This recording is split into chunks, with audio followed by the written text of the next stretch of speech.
सुबह वीकेंड से लेकर के आज की डेट तक लगातार वोडाफोन आइडिया में खबरें बनी हुई हैं और ज्यादातर पॉजिटिव न्यूज है। ऑल दो एक न्यूज जो मार्केट में बहुत से रिपोर्ट्स थी उसका कंपनी ने क्लैरिफिकेशन दिया और उसको रिजेक्ट कर दिया, जो कि क्लैम एग्रीमेंट कंपनी का है विद वोडाफोन पीएलसी। इसके बारे में हम लोगों ने लास्ट वीडियो डिस्कस किया था। अब वोडाफोन आइडिया लिमिटेड ने कहा है डायरेक्ट फंड रेस की बात करी है Q3 के बाद में अब जाकर के। ऑल्दो कंपनी ने मेंशन किया था कि Q3 के जस्ट बाद ही कंपनी फंड रेस करेगी, कुछ नहीं किया। अब कंपनी कह रही है फंड रेज करेंगे। तो क्या है खबर और साथ में इसका इंपैक्ट क्या मिला है उसको यहां पर समझते हैं। ये दी है कंपनी ने अपडेट 19 घंटे पहले 16 मई कंपनी की बोर्ड मीटिंग होगी, जहां कंपनी Q4 और फाइनेंशियल 26 के रिजल्ट्स देगी और साथ में कंपनी यहां पर फंड रेज के बारे में भी बताएगी वाया इवैल्यूएट इक्विटी और fund raising via warrant. Via equity और वाया वारंट कंपनी यहां पर फंड रेज करने वाली है, लेकिन जरूरी बात यह आएगी कि कितना फंड रेज कंपनी करेगी। यहां पर यह सवाल जरूर उठेगा, इस चीज को ध्यान में रखना। जैसे ही कंपनी फंड रेज करेगी सबसे पहले ब्रोकरेज हाउसेज आएंगे और कहेंगे भैया कितना करा है पहले ये बताओ फंड रेज। तो वो सवाल यहां पर जरूर रहेगा वोडाफोन आइडिया लिमिटेड के अंदर। लेकिन अभी के लिए कंपनी ने फंड रेज का नाम ले लिया, उतना ही काफी है। और इस चीज हम लोगों ने कई बार डिस्कस करी है। एजीआर का रिलीफ तो मिल गया, अब भैया मार्केट एक्सपर्ट्स कहेंगे फंड रेज लेकर के आओ, तो फंड रेज की भी न्यूज कंपनी ने दे दी क्योंकि ये मार्केट एक्सपर्ट्स और ब्रोकरेज हाउसेस की डिमांड थी। अब अगली डिमांड आएगी भाई कितना दे रहे हो। तो इस दो रीजन की वजह से वोडाफोन आइडिया में बड़ी तेजी रही। और लास्ट वीडियो के अंदर हम लोगों ने डिस्कस किए थे इंपॉर्टेंट ट्रेंड्स 10.40, 11.40, 12.20, ये तो आप सुन ही रहे थे। अब लास्ट वीडियो के अंदर हम लोगों ने ये दो लेवल्स और डिस्कस करे थे 12.80 एंड 13.30। मैं आपको थोड़ा सा ना पीछे करके इस वीडियो को थोड़ा सुना भी देता हूं ताकि आप लोगों को क्लैरिटी यहां पर और मिल जाए अच्छी तरीके से। एक बार इसको ध्यान से सुन लेना, क्योंकि अगर आपने नहीं देखा है तो आपको मालूम होना चाहिए कि हम लोगों ने पिछले वीडियोस में क्या डिस्कस किया है। तब आप उम्मीद करते हो कि 12.20 के बाद में जो आपका नेक्स्ट रिजेक्शन आता है 12.80 एंड देन फर्दर 13.30 के आसपास, ठीक है। तो ये चीज हम लोगों ने डिस्कस करी थी कि फंड रेज अगर आता है तब आप उम्मीद करते हो कि 12.80 और 13.30 आप लोग को देखने को मिल जाएंगे। अब ये कंपनी ने अपडेट दी कल के दिन और आपके पास आती है आज के दिन 12.80 का रिजेक्शन तक की तेजी। अब ये अपडेट और आती है मार्केट में इसी वीक के अंदर 11 मई को कंपनी ने परसों के दिन एक अपडेट दिया और बताया कि भैया असम और नॉर्थ ईस्ट गुवाहाटी वाले रीजन में हमारा डाटा कंजम्पशन जो है 65% पर आ चुका है।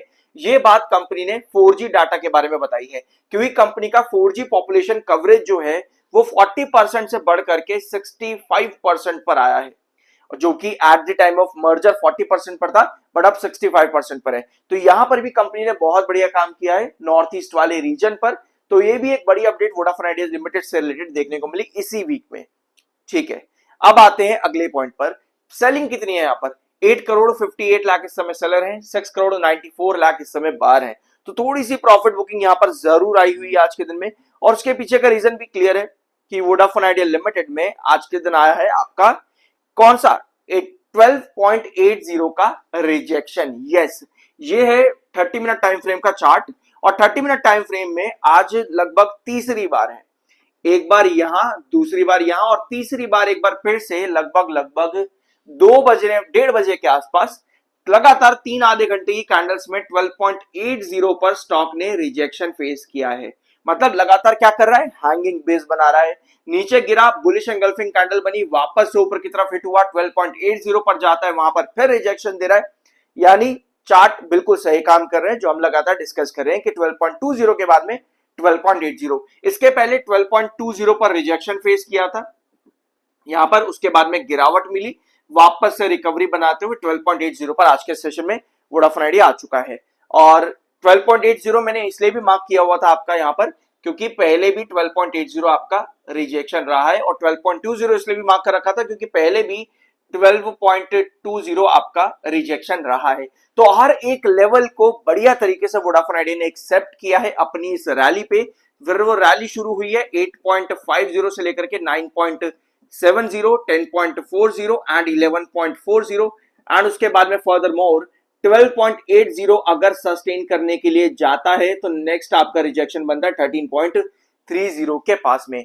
तो ऐसा कुछ अभी तक वोडाफोन आइडिया लिमिटेड में हुआ। और एक चीज को और नोट यहां पर करना, डेली टाइम फ्रेम के चार्ट पर ये 11.40 है, ये 10.40 है, ये 12.20 है।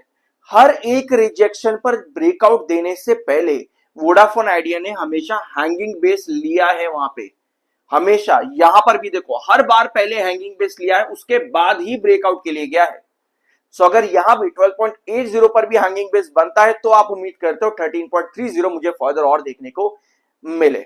ओवरऑल हर रिजेक्शन पर प्रॉफिट बुकिंग आती है, जिस वजह से आपको बार बार फ्लक्चुएशन नजर आती है।